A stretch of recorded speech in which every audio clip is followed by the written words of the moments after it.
Samtang kontrobersyal nga magtiayong diskayan ni butyag ng ilang siyam ka mga kumpanya, di ba kana siyam ka kumpanya, nakakuha og 31 billion pesos nga flood control project sa gobyerno sukad niadtong 2022. Straight to the point. BBM na ni nga time.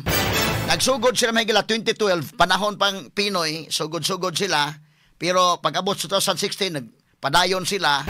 Ang na-mention, importante nga mga pizza ni Ana, nga atong timan ang 2012, kinsa may presidente is Pinoy. Sunod, 2016, kinsa presidente Duterte. Pero ang 31 billion yun nga nakuha nila, from 2022 to 2025, kinsa presidente BBM.